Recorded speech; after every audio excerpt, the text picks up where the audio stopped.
Tonight's Wednesday, June 26, 2019. Coming up on Roland Martin Unfiltered. Guess what? A crazy-ass white man harasses two black women who were just chilling by the pool, follows them for a full mile. One of those sisters is here to tell her story right here on Roland Martin Unfiltered. The NBA, they will not use the word owner anymore. We'll tell you about that. But guess what? One of their owners, she says, I'm going to still use owner.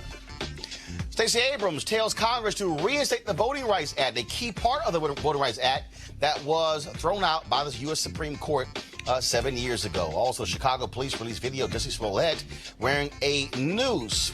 What's up with that? Also, a woman tries to shame a man napping in the McDonald's, but the community shames her instead. And Wayfair employees walk out to protest the company selling beds to migrant camps. And also, CNN, guess what? They've decided to actually name two black people to senior leadership posts. Isn't it amazing that happened after NABJ called them out? Yeah, I'll tell you all about it. It's time to bring the funk on Roland Martin Unfiltered. Let's go. He's got it. Whatever the miss, he's on it. Whatever it is, he's got the scoop, the fact, the find. And when it breaks, he's right on time. And it's rolling. Best believe he's knowing. Putting it down from sports to news to politics. With entertainment just for kicks, he's rolling. It's on go, y'all. It's Roland Martin, yeah. Rolling with Roland now. He's funk, he's fresh, he's real, the best, you know he's Roland Martin now.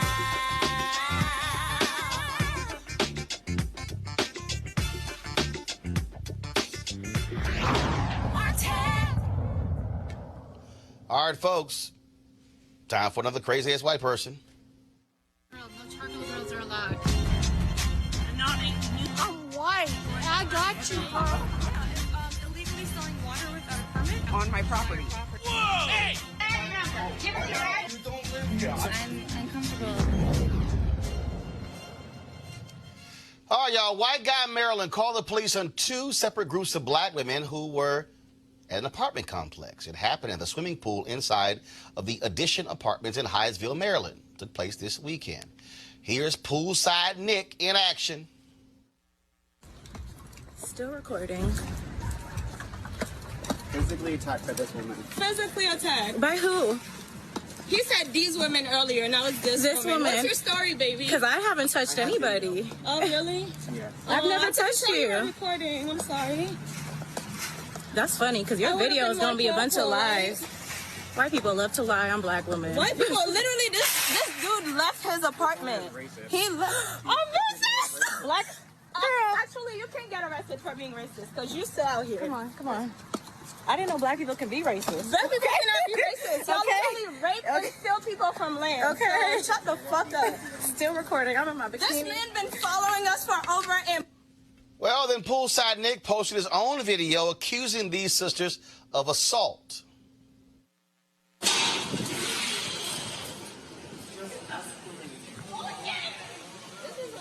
is too much. This is fucking harassment. Please give me The guy El Claude. What the fuck? Now, here's what's crazy here. First of all, so Poolside Nick, he said that that was a rule against using glass bottles by a pool. He decided to play George Zimmerman and be the cops. Joining us right now is Gael Claude, who is one of the sisters in that video. So, Gael, glad to have you in Roland Martin Unfiltered. Hi, hello everyone. So I'm glad that you were able to make the connection with Trayvon Martin, because I feel that on the whole way, home, just thinking about what we went through. I lived in Florida for a while, for most of my life, I guess. And that's all I was thinking about. It's the fact that, I'm sorry, it's just taking a while for me to get this out, but we, as people of color, everything we do is a crime.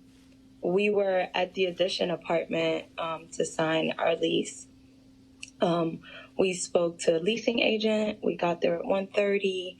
We toured the place. We fell in love with it. Everything was perfectly fine.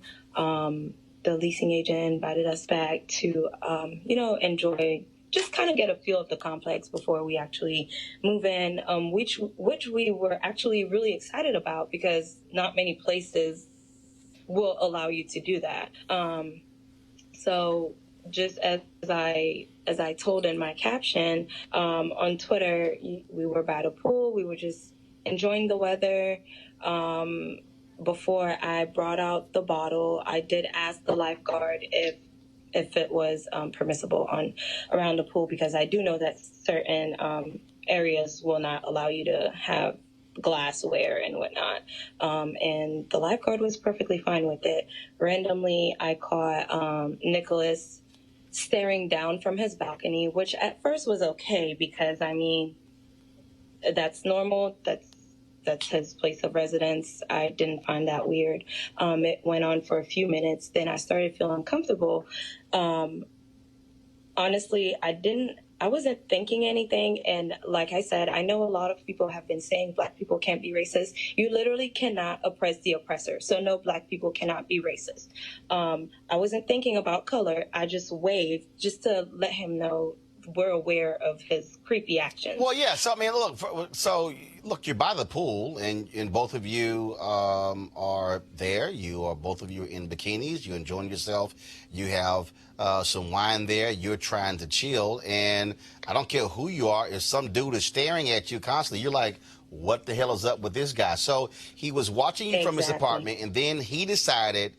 Did he yell anything towards y'all, or did he simply come downstairs and approach the two of you? Well, that's the part that I guess that I couldn't put onto my tweet because you can use so many letters. Well, don't worry about it. First of all, we got time. Not worry about Twitter. Go ahead. Okay. So after I waved, him and his husband, Brian Starstreet, they were both on the balcony. I saw him going inside, so I thought it was done with. Again, I wasn't thinking anything of it. Then he came back out and he was like, lifeguard, these people down here, they have glassware. They are not allowed to be on this property, blah, blah, blah. And my first thought was like, how do you know we don't live here? And there was a couple grilling. There was there was a few kids in the pool. They were Hispanic, and another group of guys. They were playing dominoes and all of that. So my whole thing was like, okay, this is getting weird. It's getting weird. It's getting unsafe. So after he shouted all that stuff, it started like being a scene, and people were coming out of their apartment. It was just honestly like starting to be embarrassing. Right. So I'm a very vocal person. So I was just like, okay, well, if you feel so strongly about it, just come grab the bottle, and that's just going to be that. He came back. He went back into his apartment. He came back out with his cell phone and started recording. That's when it got really weird. And I'm like, at any point, did management from the complex, did anybody call them? Did anybody call security? What was the lifeguard doing? No. So everybody's watching. The lifeguard actually. Go ahead. No, the lifeguard actually went and talked to him, and he was like, yeah, like that's perfectly fine. They asked me if they could have the bottle, like everything is okay. So the lifeguard tells Nick it's fine, but Nick still wants to play cop. Yeah, and then he goes back into his apartment. He grabs his phone, then he starts recording. Like, I'm going to take this to lease. They have to see this. You guys are breaking the rules, whatever. After that happened, he went back inside once again. And what did he do? Oh, he went back in. So I thought that was done for. I'm like, okay, what is he going to do? Like, report it to the lease office. They literally told us we could be here. So I wasn't thinking anything of it. Right. Randomly, a door comes open on the side of the pool. And he's like, on the YouTube clip, you could see he's like walking up to me, and I'm telling him the whole time, like, get out of my face, get out of my face, get out of my face. And he would not stop. And then that's when I, smacked the phone out of his hand. And of course, as a typical, they like to play the victim. He started saying that I assaulted him. And I mean, you can literally tell on the clip that his phone fell and then he picked it up. So we just played that particular video there. So after that happens, y'all decide, you know what? And I was just like, this is too much. We just need to leave. So y'all decide to leave. And then, so you leave the property, then he starts following you. Yes. So we decided to leave. And then the lifeguard, there were a group of guys who were trying to get him to stop. But I mean, I don't know what happened with that. The lifeguard was also trying to get him to stop. Not really sure what happened. I was just worried about my safety and my friend's safety. And the video we're playing right now, Gael, is that, are you walking in a parking lot? Yes. So you walk in the parking lot. We're walking in the parking lot of Home Depot. Wait, hold up. So y'all have left the apartment complex. Yes. So when things started escalating, I was just like, okay, we should leave. So as we're leaving, he tells his husband, Brian, he's like, call the police, call the police. They're fleeing the scene. There's literally no scene. Like, there's nothing Fleeing going the on. scene? He said, we're fleeing the scene. I cannot make this up. The Lord is listening. Yeah, those were his exact words. So we're walking outside the complex. It's a pretty wide complex. So it took a while to get out. And as we're walking out, he's like, oh, I'm going to get this on camera. I'm going to get this on camera, which is very, it's hysterical that he would post a 16-second video when he was recording for a while. I'd say about 15 minutes. So wait a minute. So y'all are walking for at least 15 minutes. He is behind you the entire time? The entire time. So we started walking towards a complex called Altera, which is where Bria lives. So but y'all. So wait, hold on. Wait 1 second. Y'all at one apartment complex. You walk past a Home Depot, and you're going to another apartment complex. And this dude is where Bria lives. And this dude is still behind you. And he's still behind us. Is he on the phone with police? Who is he talking to on the phone? His husband or? So here is what happened. As we're walking towards the apartment complex, I started thinking, I'm like, no, we can't walk home because, I mean, like, we can't do that.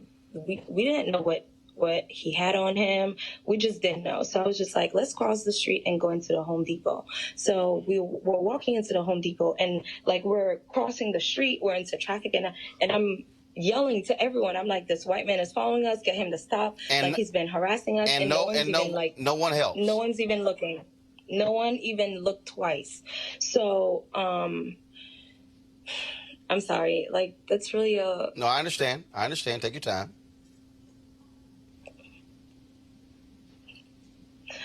I just kept thinking about the fact that this man could have had anything on him. He called the cops for no apparent reason.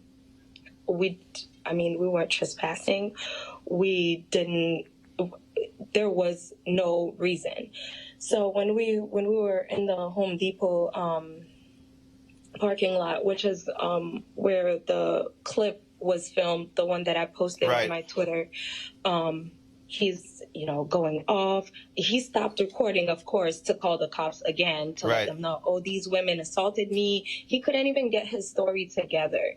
So I walked into the Home Depot and I'm just like, okay, like somebody please help. Like there has to be security in here. This man won't stop following us. And that's when they called security. But by the time security got there, the cops that he called showed up. I'm very angry about the whole cop situation because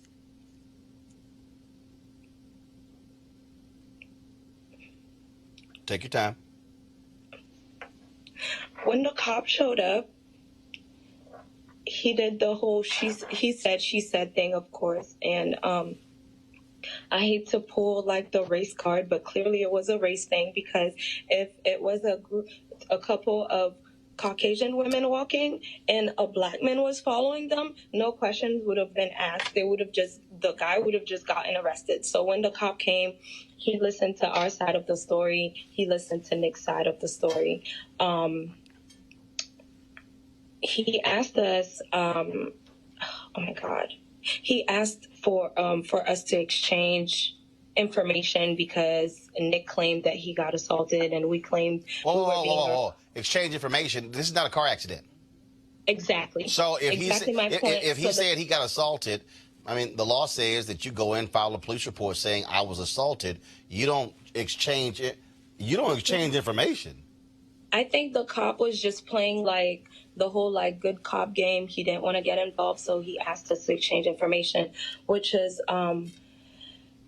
where Bria works as a paralegal, and I also work in a legal setting, so we know our rights. So Right. we're like, there's no reason to give our information. And he asked for our ID. Why in the hell am I with going to our give the guy address on it, our date of birth? Right. So here's I'm just like, here's what you need to understand. I mean, I've seen the statement from the apartment complex. We also now see the tweets from Nick, some very racist tweets that he's also sent out. What now? Anything police dealing with him? Is the apartment complex? Do they plan on doing anything to him? Do you plan on? So the funny thing is, everything happens for a reason. I strongly believe that everything happens for a reason.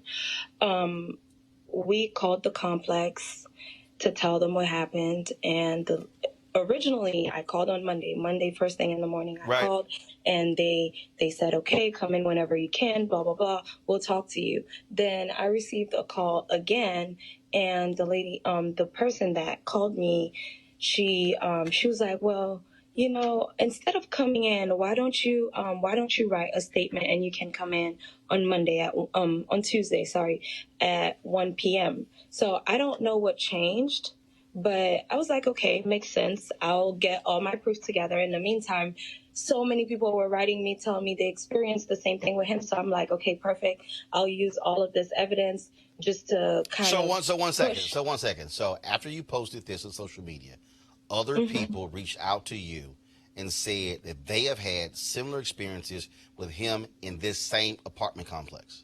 Yes. And when about 4 to 5 people and within that one day. And when you now, I take it you passed it on to the apartment managers. What did they say? So, when I called exactly, the lady called me back, and when things like that happen and you receive a phone call, you're expecting things to work in your favor, especially when you haven't done anything wrong. The lady's first question was, how did you find out about our apartment? I'm like, I'm disgusted with them because they're worried about their publicity. Why do you care about where I found out about the apartment when in reality this could have turned into a homicide? I mean, how many times do black people, they're just minding their black business and a white person says something and the next thing you know, there's a black person on the pavement dead. So I'm like, well, maybe you would have liked the publicity if I were just dead on your pavement. Like, I mean, seriously. So, they said that they've been working with them. I've been talked to them a few times today. Right. They're, according to this is what they're saying. I don't trust these people, but they said that they've been trying to get him out of the complex, but according to the law, there are a few things that they need to do. They're expecting to have him. I'm trying to understand. But hold up. If somebody's in the apartment complex harassing other people, I don't think it's too hard to try to get somebody out, especially if they're doing the harassing. Final question for you. Did they even call in the lifeguard to say you were there?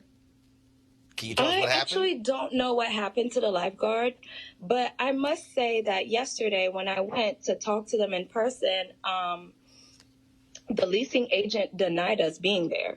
She said she doesn't even know how we got to the pool, when in reality, she gave us they have like a card that's like their key. She gave us the key to get there. Whoa. I'm sorry. Mm-hmm. The leasing agent who invited us back. Who invited you back, who gave you a card key to access the pool, then denied she even knew y'all existed? Yes, she did. And you know what? I said, I'm not even going to argue this. Wow. This apartment is only a year old, so I know you guys have cameras everywhere. Just watch your footage. She gave us a tour. We toured room 160 at 1:30 on Sunday. So I'm just, that part, I was not even arguing it because I'm like, you have it on footage. Have you reached out to the owner of this apartment complex, the company that owns it? I did. I spoke to him today. And what did he say? It sounds like he's been doing his best to get Nicholas along with Brian evicted. No. Hold on. I got that. I understand that. What the hell is he gonna do about this leasing agent? Oh, so that part, he said that he's been dealing with them and talking to them. There was no real information that was disclosed in regards to that. But I did tell him that his check your cameras. Exactly. His property manager with the assistant, they have called me and Bria to still ask us if we're moving in. And it's whoa, time out. The leasing agent said y'all didn't even know y'all existed. Now they still want y'all to move in. Yep. Yes. That is exactly what happened. So I think it's blatantly disrespectful. It is just rude. Right. There's no word to describe. Do they really? I mean, why would I give them my black behind dollars after they allowed that to happen? Like, no, I have no interest. Gael, Claude, we appreciate you joining us, sharing us with your story. It is certainly an experience you did not want to have to go through, but we thank you for sharing with our audience. Thank you so much. All right, keep us updated on what's going to happen. I want to go to our panel. I want to go to our panel right now. Michael Brown, former Vice Chair, DNC Finance Committee. Dr. Niambi Carter, Department of Political Science, Howard University.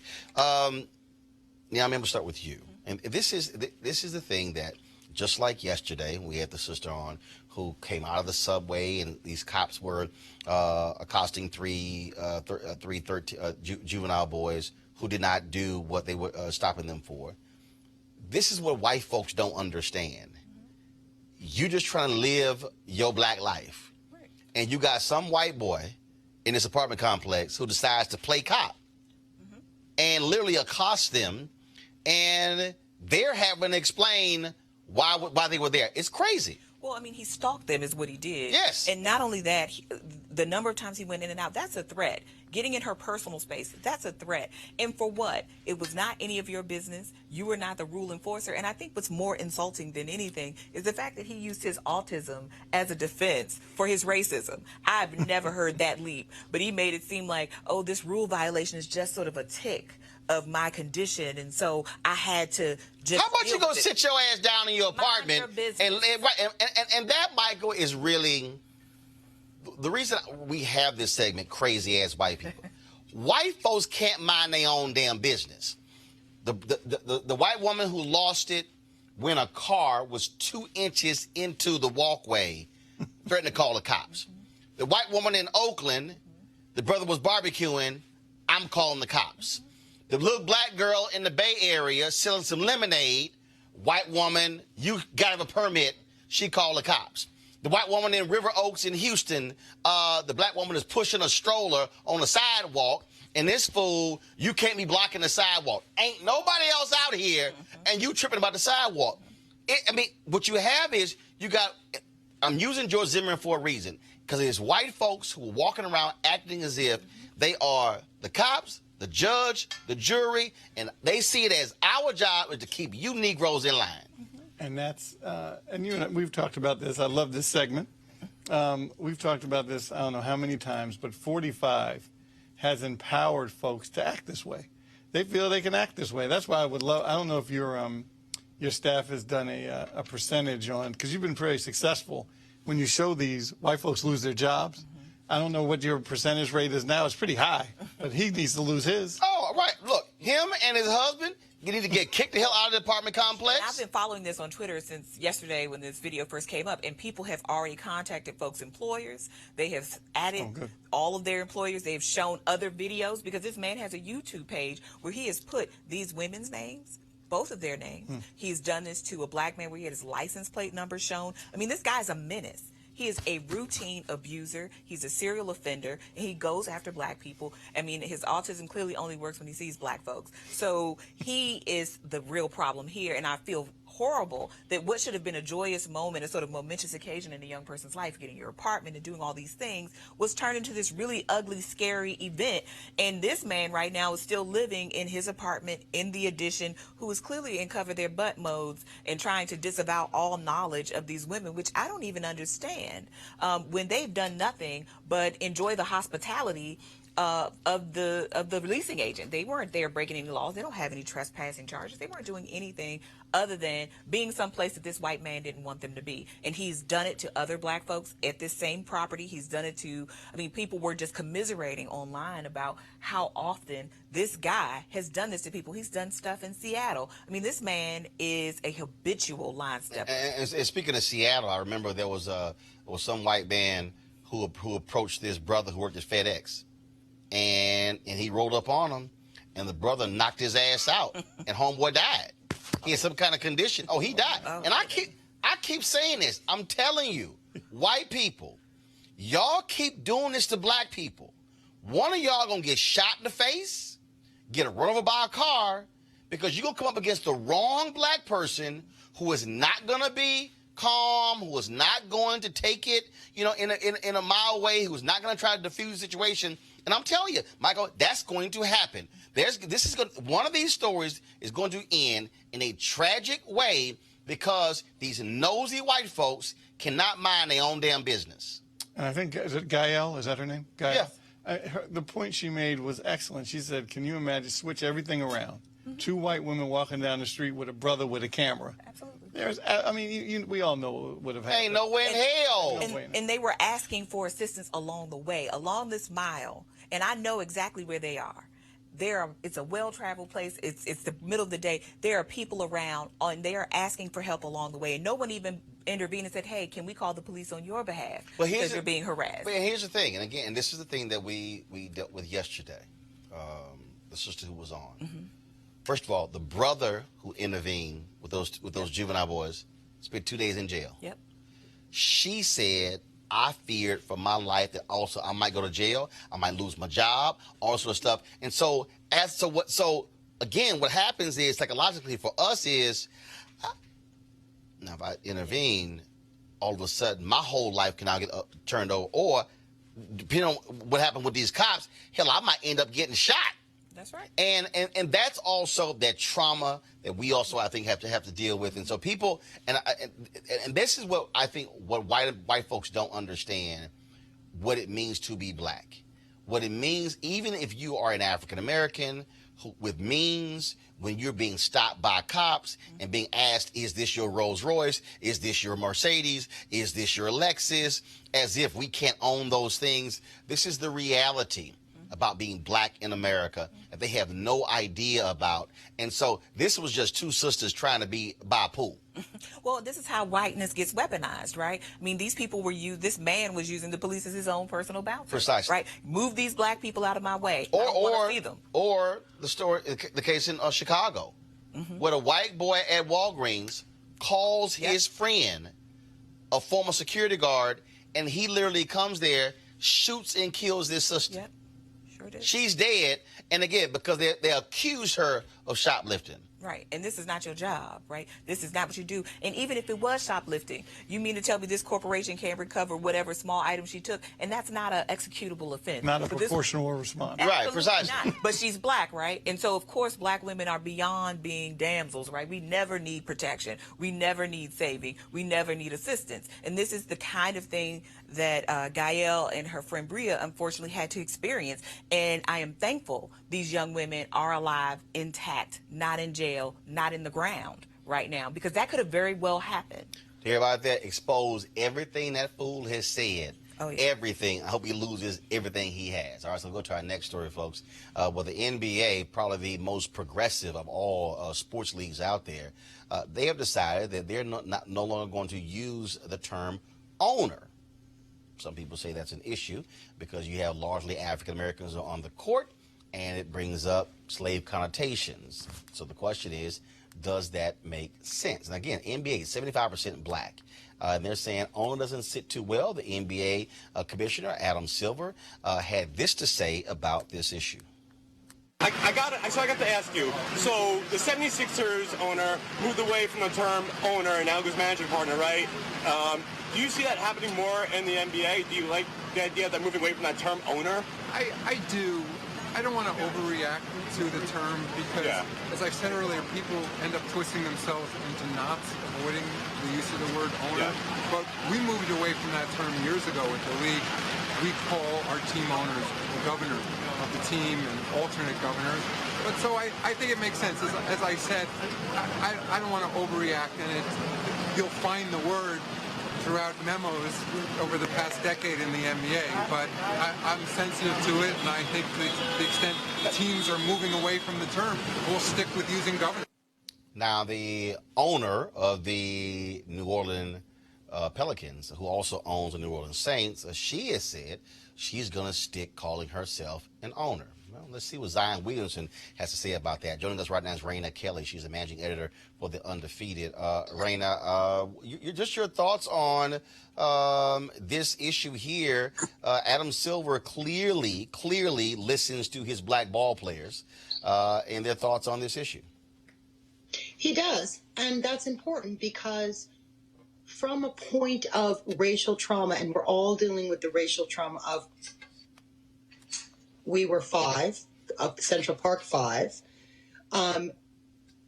owner has a meaning that is very important and not good for black people and for black players. Nobody wants to be owned.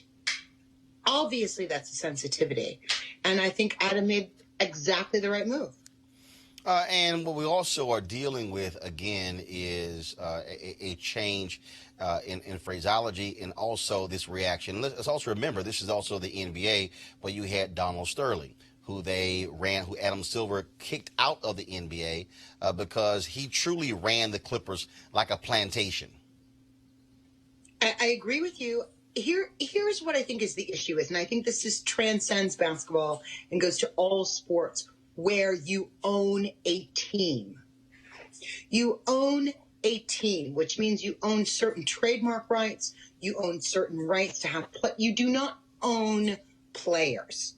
And while it is fine for certain individuals to mix that up from a verbal point of view, for many African Americans, virtually all the ones I know, including myself, the idea of being owned is not something that is comfortable for us.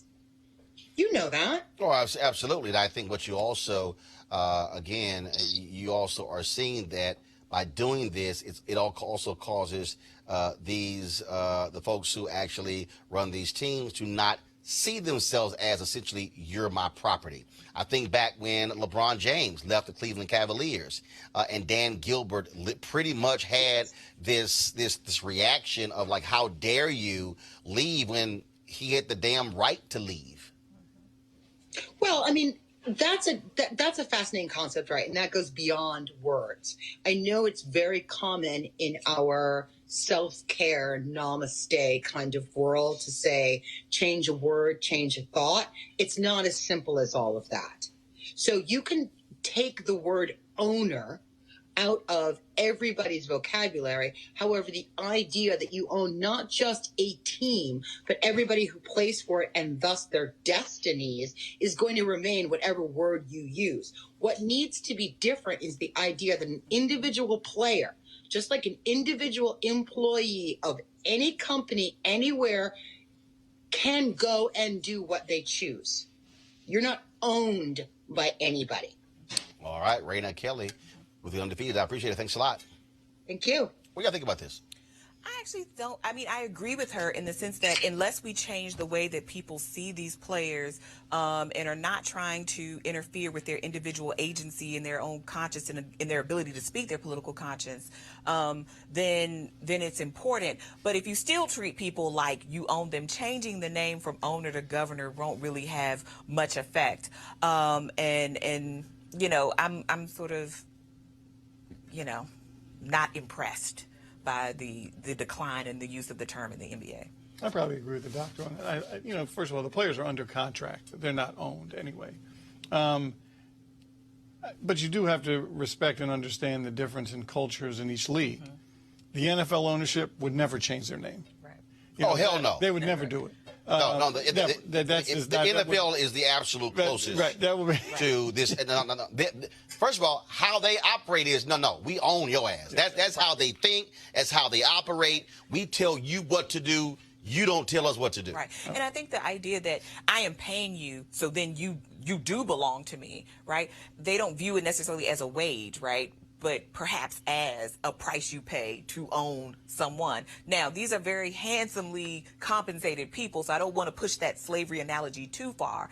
But I do think to the extent that owners view this salaries not as payment for your skill, right, to be on this team, they view it as, oh, I bought you a person. It's like, no, we have agreed to enter into some kind of rental agreement until I can find some better place, or you can find a better player. But the reality is, though, and I think here's the part of the problem. I think if we can have this conversation in present day, but if you take this thing back, that phrase in sports leagues, you go back to Major League Baseball and even the White Sox scandal, okay, how the owner of that team disrespected and treated his ball players.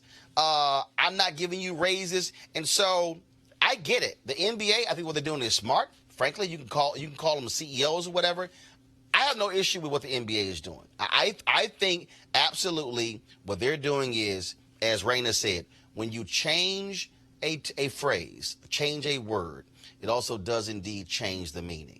And unfortunately, with some of these professional teams, you have folks who truly act like, no, I own you.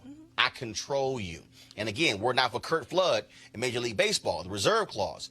Teams owned you. You had no options. And in fact, folks were even making the argument about the NBA. In fact, here's what's interesting. Fans love sports, but in every single sport, you don't have control of where you work. Yeah. Every sport has a draft. You are unless you force a change, like Eli Manning did when he said, I'm not going to San Diego, or like John Elway did when he forced a change. I think it was, I'm not going to the Colts. Pretty much is, whoever drafts you, they got you. No, I mean, and that's what's also, I think, bothersome by some people. Yeah, I don't think it's by any mistake that they use these languages of draft and trading and all this other kind of language that is very reminiscent of a enslaved. No. If you want to see the slave thing, go to the NFL Combine. Well, right, for sure. Where people perform. No, not perform. No. You walk in your underwear. Oh, I know. I've seen it. And they are looking at you. And they make you run. And they looking at your stomach, your body. I mean, it's the closest to a auction, slave auction block, Michael. As you can get. Well, but I think we can also, in this era of 45, it's also important to commend somebody in leadership that said, you know what, I'm taking a stance. It's not right. We're changing the name. But again, whether it's a big deal or not. And I know you mentioned the behavior has to change. Commissioner Silver has to be commended. Yeah, the name and the change have to be commensurate with your behavior. Correct. Go again. Change the damn name. I'm good with it. All right, going to a break right now. We'll be back at Roland Martin Unfiltered. You want to check out Roland Martin Unfiltered? YouTube.com/Roland S. Martin. And subscribe to our YouTube channel. There's only one daily digital show out here that keeps it black and keep it real. It's Roland Martin Unfiltered. See that name right there? Roland Martin Unfiltered. Like, share, subscribe to our YouTube channel. That's YouTube.com/Roland S. Martin. And don't forget to turn on your notifications so when we go live, you'll know it. Hey, fam, I want you to like, share, and subscribe to our YouTube channel, youtube.com/Roland S. Martin. And don't forget to turn on your notifications. All right, folks, they're back. MarijuanaStock.org has another great investment opportunity. If you were lucky enough to invest in their last crowdfunding campaign, you know they raised a bunch of money in just a few months investing in legal marijuana farms. Those initial investors now own shares of a publicly traded company. They are certainly on fire. Now they have a new investment opportunity that is as good, if not even better, than the last. I'm talking about industrial hemp CBD. For those who don't know, the hemp plant is the cousin to marijuana with a much higher concentration of CBD. which means hemp CBD gives you all the medical benefits of marijuana without getting you high. Until recently, hemp farming was practically illegal in the U.S. and heavily regulated by the DEA. However, the 2018 Farm Bill changed all of that, making it legal to grow hemp CBD in the U.S. and creating one of the largest commodities worldwide. They need land to grow all the plants, which makes for an incredible investment opportunity. And that's where our good friends at 420 Real Estate come in. Their business model is simple. They buy land that supports hemp CBD grow operations and lease it to licensed, high-paying tenants. That's right, they are hemp CBD landlords, and you can get in on the action. You can invest in this crowdfunding campaign for as little as $200 up to $10,000, something that you may not want to miss out on. Go to marijuanastock.org. That's marijuanastock.org to get in the game and to do it now. All right, folks, let's talk about voting rights. Stacey Abrams has been really focused on this issue since, even before she ran for governor, but certainly since she lost to Brian Kemp where there were some serious issues when it came to voting. Well, she appeared before Congress yesterday, urging them to fully reinstate a portion of the Voting Rights Act, which the Supreme Court struck down. That decision opened the floodgates for massive voter suppression that we've seen all across the country. Abrams urged lawmakers to address the issue on the 6th anniversary of the Shelby County v. Holder, the 2013 Supreme Court ruling that struck down a key section of the Voting Rights Act of 1965. Here's part of her testimony. One of the most pernicious effects of Shelby can be found in the very act of casting a vote. Section 5 provided an effective check against hyper-local suppressive tactics like excessive poll closures or challenge proceedings against voters of color, as occurred in Georgia in 2015. Of 159 counties in Georgia, 156 counties removed the highest rate of voters from the rolls post-Shelby, which resulted in an increase in the number of voters being forced to cast provisional ballots. Last election cycle, separate federal courts ruled against Georgia policies for rejecting absentee ballots and ballot applications under trivial pretenses, for implementing an inconsistent provisional ballot system, and for improperly disallowing access to translators in the polling booth. While these lawsuits brought remedy to some, thousands more may have faced similar discrimination without the resources or the knowledge to gain relief. Post-Shelby, voting rights groups must too often rely on resource-intensive litigation and advocacy work to protect the fundamental right to vote for voters of color. This anti-voting system has the concomitant effect of harming taxpayers, as states must expend tax dollars to defend voter suppression in court. At the end of the 2018 contest, I acknowledge the legal result of an election marred by widespread election irregularities. I also redoubled my commitment to voting rights through the creation of Fair Fight Action, which has filed a federal lawsuit against the Georgia electoral system, asking for Georgia's pre-clearance requirement to be reinstated under Section 3. The proposed Voting Rights Advancement Act and Voting Rights Amendment Act represent considerable progress towards restoring the power of the Voting Rights Act, including modern-day protections that require nationwide pre-clearance to attack the broad reach of voter suppression. I strongly urge Congress to take action today, and I thank you for the opportunity to address this committee. Now, look what's happening in Florida, where buried inside of their voting law, they have something dealing with that voting locations must provide sufficient non-permitted parking to accommodate the anticipated amount of voters. One group, they say that's specifically targeting colleges. Under that previous section of the Voting Rights Act, any law passed in Florida would have had to have been pre-cleared by the Department of Justice. Dr. Carter, this is, again, Republicans were absolutely waiting on this. They were waiting for the Supreme Court to rule, and literally the moment the court ruled, they rushed a series of voter ID laws, massive voter suppression all across the country. Absolutely. I mean, this was their opening. And the thing about the Supreme Court provision is it doesn't tell Congress that they can't come up with a new formula. Congress has just decided that they're not going to, effectively gutting the Voting Rights Act and allowing all of these shenanigans to go on in North Carolina and Michigan, Wisconsin, Ohio, you name it. Every place had some form of voter ID to attack, you know, allegedly voter fraud, which doesn't really exist, doesn't really occur. But surprise, surprise, most of the people they go after and most of the people that are harmed are black and brown communities, poor communities. So you had ramped up efforts at voter ID. You had exact match in Georgia, which was catastrophic for black voters in that state. I mean, something as small as a hyphen could have your whole voter registration invalidated in that state. And it is no wonder why that election was stolen from Stacey Abrams. But this kind of stuff is happening all over. And we know that Republicans thought about this, and they thought long and hard about all the ways in which they could suppress black voters. And Michael, it's not just black folks. It was a white guy who sued in Ohio when they removed his name from the voting rolls by saying, well, he had not voted in a couple of elections. It went to the Supreme Court. He actually lost that case, which allowed for them to remove folks from the voting rolls if you had not voted in a previous election. Then they said, well, we sent a notice, as if a person will actually have seen that notice. And you have Democrats who are trying to wake up on this on the state level. And that's the real issue. What Democrats have done is Democrats, I believe, the mistake they've made, they've solely focused on the federal level. Now, after the 2012 midterm elections, when they got 2010 midterm elections, when they got thumped, then all of a sudden they realized, oh, hell, we got to get serious. It's on the state level. In Ohio, Alicia Reese has been trying to get this ballot initiative put on the ballot that would guarantee the right to vote, that would basically end this crap every single year where you're having to file suits. And what's interesting is progressive groups, Democrats, won't fund the damn initiative. Well, first of all, Stacey Abrams is an extremely impressive person. I mean, she's just fabulous. I love the work she's doing.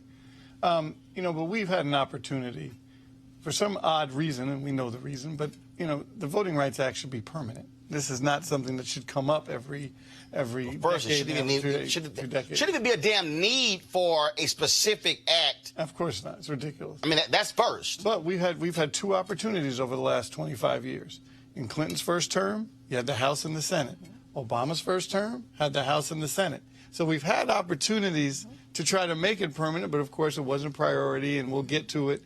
And then, of course, you lose the midterms, and then you can't get to it. And then you have Red Map, right, where Republicans were paying attention, and for relatively little money, they flipped state legislatures across this country to make these really horrific changes, right? And because elections are really ran by states and not the federal government, that's where you really need to really have this momentum happening. But the other thing is, I also keep telling civil rights groups, I said this, I moderated a panel, it was 2 years ago, Congressional Black Caucus, and so it was Leadership Conference for Civil and Human Rights.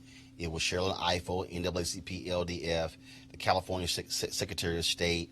It was NAACP, all different groups up there. Leon Russell for the NAACP. I said, y'all got to start communicating this to white folks. This bill is specifically intended to ensure young white voters on college campuses don't vote. In 2012, there was a white clerk in Wisconsin who said she moved an early voting location off of a college campus because too many of them were voting Democrat. and they other places, they actually Ohio, when they struck it, and then what they started doing was they started limiting. Okay, well, only one location. Yep. Then they would choose a place that was far out with a small parking lot. Then, of course, we saw in Wisconsin. The voter ID law, which did get approved by the Obama Department of Justice, but then even though it got approved, Scott Walker's office dragged their feet. Federal judge called him in and say, "Why in the hell are y'all so slow to even issue the licenses?" What I keep trying to tell the civil rights groups is, y'all got to start saying to white folks, this ain't just about us. They don't want, if you young and white, they don't want you voting. If you are older and white, and you are center left, they don't want you voting. And I'm like, you have to do that as well so they can wake the hell up and say, damn, it's not just about us. Because in Maine, Republicans, again, how dastardly they are, they got rid of same-day voter registration. Nobody asked for it. The voters came back 2 years later, put it back on the ballot, and it passed by almost 70%. They said, look, we ain't tell y'all to do this here. Right. But, I mean, you saw this in North Carolina with students at Appalachian State, right? A largely predominantly white institution where the students realized this when they were trying to get someone out that was too progressive in that district in Asheville. But I think, when you see this kind of stuff, and Rep. Sewell has been pushing this with the Voter Rights, Voter Rights Advancement Act, right? That we can replace this, right? We can have a formula. We can come up with one. We can use a really common sense one. Don't try to take people voting rights away, and you won't be a covered jurisdiction. And that's largely sort of what this formula was. I mean, it had more numbers to it, but that's essentially what it was. And it wasn't just states in the Deep South. It was places in the West, because we had things happening with Native American voting rights. We have stuff happening with Latino voting rights. It's about, all of these kinds of people who are having their lives affected by these really terrible decisions. All right, folks, in Chicago, police released hundreds of files and nearly 70 hours of video footage on Monday from the investigation into Jussie Smollett's claim back in January that he was attacked by two men. In one of the videos, police body cam footage shows Smollett with his face blurred, wearing a white rope that he told detectives his attackers looped around his neck. Is there anything inside the apartment? Okay. So I explained to them how you were going to get something in. And the reason I'm calling because... Okay. Do you want to take it off or anything? Yeah, I do. I just wanted y'all to see. 72 Robert? Shows transport, I want female official detention. Bleach on me. They put bleach on me. Okay. 1872 Robert. You're filming us, right? Yeah, this is all being audibly and visually recorded. It's in his house. They're filming you. Like audio. I guess when they didn't know they were walking into the house. Okay, so can we turn it off? Yeah, you're giving us permission to shut it off. All right, folks, and also just another reason for us to pretty much say the hell with Fayetteville. Check this out. This is crazy. White woman in McDonald's decides to post a photo of a black man who's homeless sleeping on the bench. This is what she tweeted. There's another reason for me to leave Fayetteville. I was at the McDonald's in the middle of town, and I saw this guy sleeping in the booth. I go and tell an employee that someone is asleep in their booth, and her response was, "Oh, yeah, we know, it's okay." And I said, "Not really, but whatever." Well, guess what? Folks in that town came to this brother's aid. Now he's no longer homeless. See, white folks gonna learn to stop posting. See, remember the woman here in D.C. who posted the photo of the black woman who was eating, lost a book deal, lost the book deal, lost the publisher, lost a literary agent. Again, white folks, mind y'all own damn business.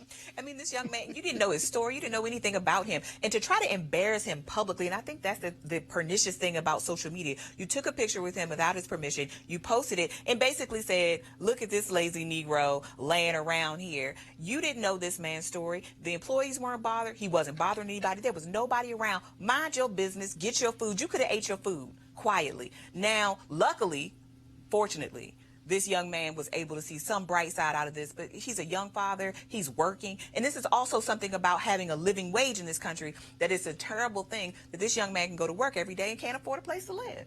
I co-sign on everything the doctor just said. All right, folks. All right, employees of the online retailer Wayfair protested the company selling beds to migrant detention camps with a walkout today. The protest took place in Boston, where Wayfair is based. The employees say they don't want the company to profit off of children being in concentration camps. Speaking of that, folks, there's been this photo that's been going all around, the photo and the video, of a man and his daughter who dead after trying to cross a river. It has been a stunning story. I won't be shocked at all that it comes up in tonight's Democratic debate. In just a moment, folks, let me know when y'all have Mark Thompson. Mark Thompson, of course, is in Miami, and he's ready. So we're going to go to Mark right now. Mark, how you doing? Just fine. Can you all see and hear me okay? We can hear you just fine. You're in Miami right now. Of course, the Democrats are going to have their debate tonight. There's no doubt that video and that photo of that man and his daughter dead, lying on their stomach, that's going to be, I think, a huge part in tonight's debate, talking about Trump's policies on the border. Yeah, I agree. And it shows just how callous and insensitive the Trump administration has been and has always been. But I still think the challenge is going to be for each and every one of these Democrats to try to distinguish themselves from one another. I frankly would handicap this for Elizabeth Warren. I think she has a slight advantage tonight. She's rising in the polls.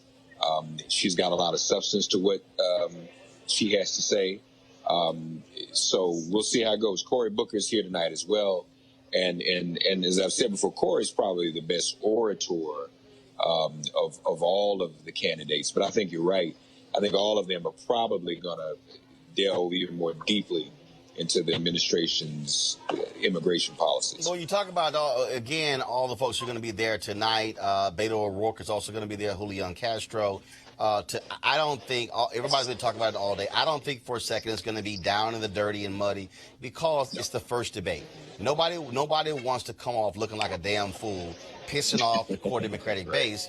I think if I had to use a comparison to boxing, it's going to be sort of like in the early rounds where folks are feeling themselves out. And I think the smart play, if you're a Democrat tonight, lay out your policies while also attacking Donald Trump's policies. Yeah, I agree. And I don't think people are going to get too down and dirty tonight. I spoke with the chair of the party, Tom Perez, just a while ago, and he was emphasizing how, this is fine. People should fall in love with their favorite candidate tonight. And then once everything is said and done, when it's all over with, fall in line with the nominee. He also said to me is that what he thinks people are going to find is that there is more that unites these Democrats than divides them. And he thinks that's okay, too. So I think it's going to be very, very interesting. Some people are going to be heard for the first time tonight. It really given on stage. Some of these candidates people haven't gotten enough. I admit to you, when I came in and sat down, got off the flag, came in and sat down in the spin room and took a deep breath, I was a little overwhelmed. I mean, this is 10 people tonight, 10 people tomorrow. And, those of us who cover this can be a little bit overwhelmed. And some of my colleagues around from the other shows and networks said the same thing. We feel overwhelmed. I wonder how the voters feel. So it's a lot. It's a lot to take in. We'll see what happens in terms of the viewing audience, whether people are going to remain engaged for 2 hours with 10 people. We'll just have to see. But as I said, in terms of those in the top tier, there's a cluster of them tomorrow night. Right. Joe Biden, Bernie Sanders, and Kamala Harris. And right now in that top tier, the one who's at the top of the tier is Elizabeth Warren. So I think a lot of eyes are going to be on her tonight. I won't tell you who said it was off the record, but another candidate indicated that candidate was pleased that she was in this tonight as opposed to against that candidate tomorrow night, because that candidate believes it's going to lead to greater scrutiny of Elizabeth Warren tonight. So we'll see. All right, Mark Thompson, we appreciate it, man. Thanks a lot. Live from Miami. Thank you. Can I mention real quick? Yeah, go ahead. One of the things that'll be interesting, especially for the challenge for Senator Warren, is her policy positions are so detailed. I mean, they're excellent. But can you get it out in 4.5 minutes? She can. That'll be the challenge. No, and the reason I think she can is because not just her. Right, and I think that how she's operated in these town halls, how she is being sort of laying that foundation. But Doc, here's the real deal for me. I don't really give a damn. And here's why. I'm just being straight up. Okay, it's too many damn people. Okay, 24, 25. Joe Sistak got the hell in. I think for a lot of voters, it's like, yo, holler at me in September. I mean, this is the weed out process. Absolutely. So I know. I think will it be a big number of folks watching? I'm probably gonna be watching Queen Sugar. Right. I'm just letting y'all know. I'm just because again, and it's been really interesting because I was on the Hill TV today. I was on Fox Business, Charles Payne's show. I am not that invested in this. People keep tweeting me like, why aren't you covering this? I'm like, right. It's June. Right. And it's June and it's 25 damn people. Right. And we know we still have months of this ahead of us. And I think you're like most people. Most people don't pay attention to the general. And by the time that comes around, most people will have forgotten what happened in the primaries. The primaries are for activists and people who are kind of the most interested. It's not for everybody. And it is a lot of people. Making light between all these people at this particular point is not going to be an easy thing to do. It's probably not a very fruitful thing to do. And I would say people can wait a little bit till the herd thins to start kind of tuning in, because they still have to get through the rest of this year. They got to get into next year. We're going to be doing this for a really long time. And here's the piece. You're going to have another debate. You're going to have another debate next in month July. and August. And then it's going to be another weed out process. It's going to be a debate every single month. And again, let me know when Swalwell, when de Blasio, when Yang, Williamson, let me know when all them people not in the race, and then I'll pay attention. But I mean, because again, and all these media people going crazy, I'm sorry. I am not about to invest. And I get it. It's about to be wall-to-wall stuff. And so y'all probably noticed. Y'all probably said, damn, they didn't get to the debate stuff until 6:57. Precisely. Because there's nothing to say yet. Because it's the same stuff, and I'm just like, y'all, I can't. Catch the highlights in the morning. I think that'll do most people just fine. If you catch the highlights in the morning, catch the viral moments, the best exchanges, and it'll save you an hour and a half of your life. Y'all can do all that if y'all want to. So I'm just letting y'all know right now, tomorrow we might talk about it. We may not talk about it, but I'm just not that. I ain't getting that excited about this. To me, I'm just being straight up with y'all. It's like when two NFL teams go practice with each other. Ain't even preseason. It ain't even regular season. You mean like those fake me out scrimmages? It's a scrimmage. If y'all think I'm about to get excited about a scrimmage, that ain't gonna happen. It ain't gonna happen. Just let y'all know. All right. Last story here before we go. Responding to pressure from National Association of Black Journalists, CNN announced 2 hires in the last couple of weeks of folks in senior positions. This week, Marcus Mabry will be promoted to Vice President of Global Programming for CNN Digital Worldwide. Last week, Janita Dew was promoted to Senior Vice President and Chief Diversity and Inclusion Officer of Warner Media Sports and News Division. Now, why is this important? Because for the last 3 months, NABJ has been kicking Jeff Zucker's ass at CNN as to how you have no black executive producers, no black vice presidents, no black senior vice presidents, no black executive vice presidents, and no black direct reports. Now, in their announcement last week, they said Janita Dew, who is a great sister, Noah Well, who's an attorney. Her mom was a prominent civil rights activist. She's going to be directly reporting to Jeff Zucker, but she's a lawyer. She has no news background. Marcus Mabry has worked at Newsweek, New York Times, wrote the book on Condoleezza Rice, Twice as Good, a great brother. He, of course, now named the vice president. But here's the piece. And CNN had this laudatory email talking about how great Marcus is. Well, why wasn't he promoted before we had to say something? See, that's the real deal here. And so don't try to front like all of a sudden you did this and it was coming down the pipeline. No, NABJ and all of the group that joined us, NAACP, Alpha Phi Alpha, Omega Psi Phi, Delta Sigma Theta, and everybody else who joined us put the pressure on y'all. This is the statement that NABJ sent out. We said NABJ members and supporting civic and civil rights organizations have made it clear that they are in full support of NABJ's ongoing campaign to call for the inclusion of black employees within the ranks of CNN's news leadership, as well as a review of CNN's hiring and promotion practices of black employees. While NABJ applauds the promotion of Mabry and Dew to digital content and diversity and inclusion leadership roles, NABJ, listen, Jeff Zucker, will continue to push for CNN to make hires and promotions in the areas of news vice presidents, senior vice presidents, executive vice presidents, and executive producers, which all have a daily and direct impact on news coverage. To not have black decision makers in these key news positions showcases a lack of commitment to diversity. We also will continue to push AT&T, which now owns CNN, to do a civil rights audit of the network. And it was in the fall. We were told by AT&T that Randall Stevenson, the CEO of AT&T, would meet with NABJ. Now, y'all know Jeff Zucker. He won't meet with us because I'm on the board. Zucker don't like me. And he wants to say it's because of the drama with the Donna Brazile sending one of my questions to the Hillary Clinton campaign, which I ain't have a damn thing to do with. But now, Zucker didn't like me before that, y'all. Just want to let y'all know that. And so this is one black person. He didn't want to cross the table. And I keep trying to tell Jeff Zucker, you know we have elections in August in Miami. I'm running unopposed. Which means I'll be here for 2 more years. So just letting you know. So if you actually think that we're backing down from all this, Jeff Zucker, we're not. And I know everybody talking about how you the big wig and you all that and you know, you were at NBC and executive producer of the Today Show, 25 years old. Don't matter. Don't think we're going to sit here and be silent. And just because you named 2 black people, let me go ahead and tell you what happened in that movie Malcolm X when that happened. Remember the movie Malcolm X when the brother when they were in the hospital, actually outside the hospital, and the cop told my man Malcolm X, all right, break this up. You came, you got what you wanted. He said, no, I'm not satisfied. Jeff, don't think I'm satisfied. And NABJ is satisfied with 2 black people. No, we're not satisfied. Because you know what? You got more black people than other networks.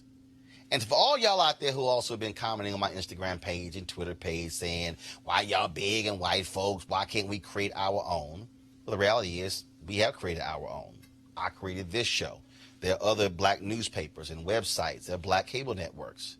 But the reality is we deserve to be at every table. The black table and the white table. And what we're not going to do is to be silent and say nothing. Because for me on this show, we're going to advocate for black folks to be in law firms, to be in hospitals, to be CEOs of Fortune 500 companies. Let me also be clear to the Democrats as well. Y'all better have a real budget to spend on black media. Don't pimp us like you normally do. I say the same thing to Hollywood. Don't play the game with us as well. We want to see black folks in key positions there as well. I want to see black folks in every single major industry because this is the year of return. We know that we have been shut out of major industries for a long time. When you look at these hedge funds out here, when you look at these things going on, all the billions being spent, we're not there. And also all you ad agencies.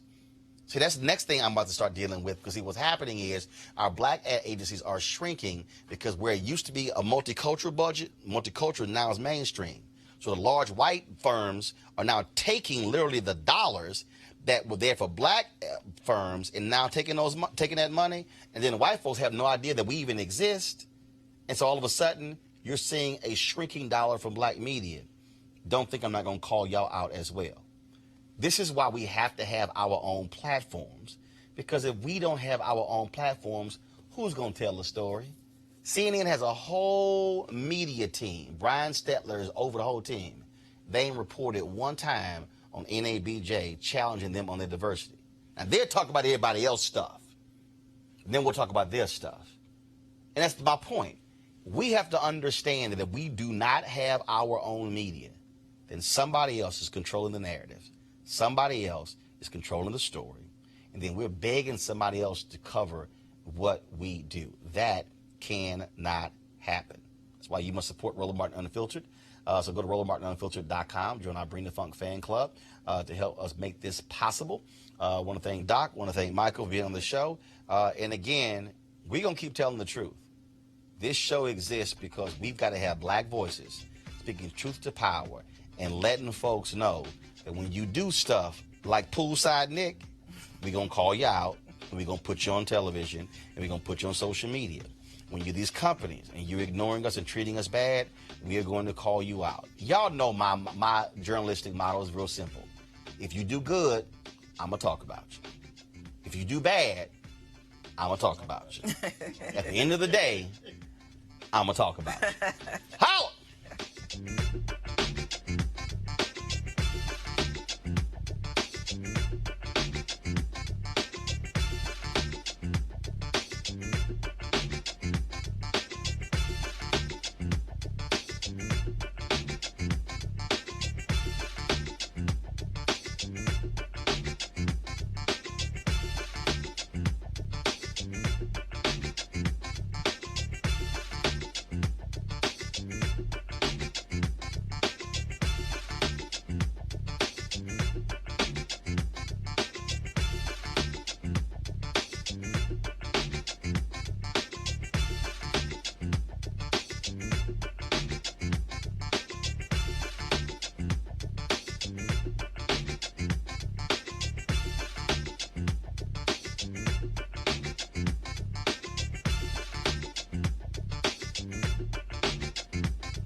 Hey fam, I want you to like, share, and subscribe to our YouTube channel, youtube.com/Roland S. Martin. And don't forget to turn on your notifications. Hey fam, want to check out Roland Martin Unfiltered, the blackest show on all of digital, cable, and broadcast. Check out our audio podcast. There's only one daily digital show out here that keeps it black and keep it real. It's Roland Martin Unfiltered. Press play.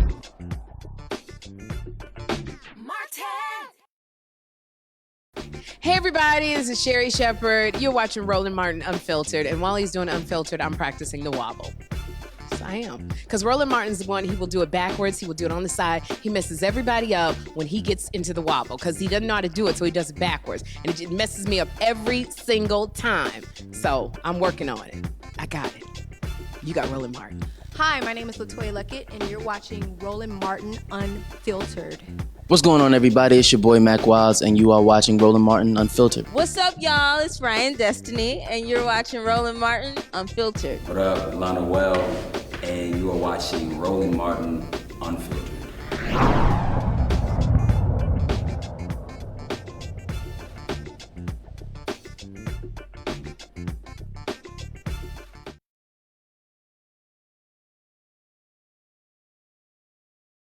You want to check out Roland Martin Unfiltered?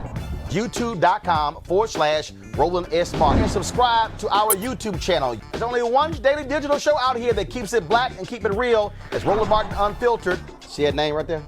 Roland Martin Unfiltered. Like, share, and subscribe to our YouTube channel. That's youtube.com/Roland S. Martin. And don't forget to turn on your notifications so when we go live, you'll know it.